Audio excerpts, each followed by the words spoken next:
سنو اسلام کس طرح کی خلافت چاہتا ہے. امیر المومنین خلیفۃ المسلمین حضرت عمر فاروق. سنو حکومت کس کو کہتے ہیں.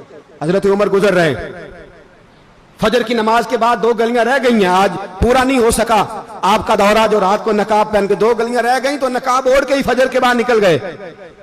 ایک چھپر ہے چھوٹا سا, ایک کٹیا ہے, جھونپڑی, بوڑھی اماں بیٹھی ہے. عمر فاروق گزرنے لگے, بوڑھی کو پریشان دیکھا, اماں جی اجازت ہو تو اندر آ جاؤں. بوڑھی کہنے لگی چل دوڑ جا, اپنا کام کر, کیوں اجازت دوں. تیری مہربانی اماں آنے دو. کیا دوڑ جا, تیری مہربانی اماں گزارش ہے, چلو آ جاؤ. حضرت عمر فاروق فرمایا کرتے تھے میں نے اس عورت سے آئین سیکھا ہے, آئین, میں نے اس سے قانون سیکھا ہے, اس بوڑھی عورت سے. اندر آ گئے عمر فاروق, اماں کیا پریشانی ہے, کیا بات. اماں کہنے لگی خامد انتقال کر گیا, اولاد اللہ نے دی کوئی نہیں, میں غریب ہوں, 3 دن سے روٹی نہیں کھائی, 25 دینار کا قرضہ چڑھ گیا ہے, مجھے عمر فاروق سے بڑی شکایت ہے, اس نے میرا حال ہی نہیں پوچھا. حضرت عمر کہتے تھے مجھے اس نے دستور اور آئین سکھایا. کہنے لگے شکوہ ہے, عمر آیا ہی نہیں. حضرت عمر کہنے لگے اماں, عمر کو کیا پتا کہ تو اس حال میں ہے. اماں دستور بیان کرتی ہے, اماں جمہوریت کا اعلان کرتی ہے, کہتی ہے نہیں پتا عمر کو. تو عمر سے کہو چھوڑ دے حکومت, اس کے حوالے کرے جو خبر رکھ سکتا ہے, نہ ادھر ادھر کی تو بات کر. یہ بتا کہ قافلہ کیوں لٹا, مجھے رہزنوں سے غرض نہیں, تیری رہبری کا سوال ہے. عمر سے کہو چھوڑے حکومت, اس کو دے جو پتہ رکھ سکتا ہے. حضرت سیدنا نافع فرماتے ہیں جس کے سامنے کسریٰ اور روم کے بادشاہ کانپا کرتے تھے, میں نے اس عمر کو بوڑھی اماں کے سامنے کانپتے ہوئے دیکھا ہے. راشا داری ہے عمر فاروق کا. دوڑے گئے, 25 دینار لائے, راشن رکھ کے لائے, روٹیاں پکائیں, بوڑھی اماں کو کھلائیں.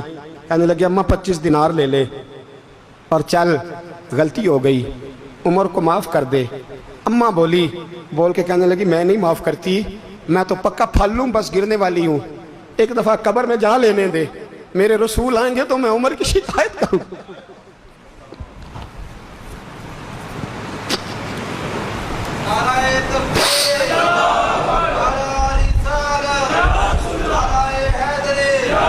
فرمایا میں شکایت کروں گی محبوب پاک سے اور عرض کروں گی حضور اسے پوچھ, اس کو نگران بنایا گیا, اس نے مجھ بیوہ اور لوارث کی خبر ہی نہیں لی. یہ ہے آئین اسلام, یہ ہے دستور مصطفیٰ کریم صلی اللہ علیہ وسلم. یہاں کتنے غریب بھوکے سوتے ہیں, کتنوں کے بچے روز اغوا ہوتے ہیں, کتنی مصیبتیں. گورنمنٹ کہتی ہے کچھ بھی نہیں, کچھ بھی نہیں, کچھ بھی نہیں, افواہ ہی ہے, افواہ ہی ہے. افواہ ہے تو اس کا علاج کیوں نہیں ہوتا؟ آپ میدان میں سرے عام آ کے اس کا اعلان کیوں نہیں کرتے؟ جاگیے اور سنیے میری بات. حضرت سیدنا فاروق اعظم نے 25 دینار دیے, پھر اس اماں کو کھانا دیا. کوئی برادری نہیں اس اماں کی, کوئی ووٹ بینک نہیں, کوئی یہ اماں کسی بڑی برادری کی نہیں جس کا 2 لاکھ ووٹ ہو. امیر المومنین ہو کے عمر فاروق اماں کے قدموں میں بیٹھ گئے. کہنے لگے اماں عمر کمزور ہے, حضور کا سامنا نہیں کر سکتا, تیری مہربانی نبی پاک کے سامنے شکایت نہ کرنا. اماں کہنے لگی چل میں تیری خاطر معاف کر دیتی, جا تو مجھے کسی اچھی ماں کا بیٹا لگتا ہے, جا تیری خاطر. کہنے لگے چل پھر مجھے لکھ کے دے. کہنے لگی میں تو ان پڑھ ہوں, تو لکھ دے, میں دستخط کر دے. حضرت عمر نے لکھا. ایک بوڑھی اماں کو شکایت تھی خطاب کے بیٹے عمر سے, اور پھر وہ معاف ہو گئی. اماں کہتی ہے میں نے اللہ کی رضا کے لیے معاف, یہ دستخط کر دو. اماں کے آگے کیا تو حضرت علی آ گئے, حضرت عبداللہ ابن مسعود آ گئے. کہنے لگے عمر یہاں پھر رہے ہو, میں سارے مدینے میں ڈھونڈ رہا تھا. اماں اٹھ کے کھڑی ہو گئی, ہائے میں مر گئی, یہ عمر تھا, یہ میں نے کیا کیا. حضرت عمر کہنے لگے اماں نا, اپنے وعدے پہ قائم رہ, تو نے جو کہا تھا اس پہ قائم رہ. ہمیں تو بتایا گیا تھا یہ والا نظام پاکستان میں آئے گا, یہ کہا تھا قائد اعظم نے, یہ رنگ ملے گا تمہیں. کہا ماں تو وعدے پہ قائم رہ, لکھ کے دے. لکھا, اماں نے سائن کیے. پھر حضرت علی سے کہنے لگے بطور گواہ آپ بھی سائن کر دو. پھر عبداللہ ابن مسعود سے کہنے لگے آپ بھی سائن کر دو.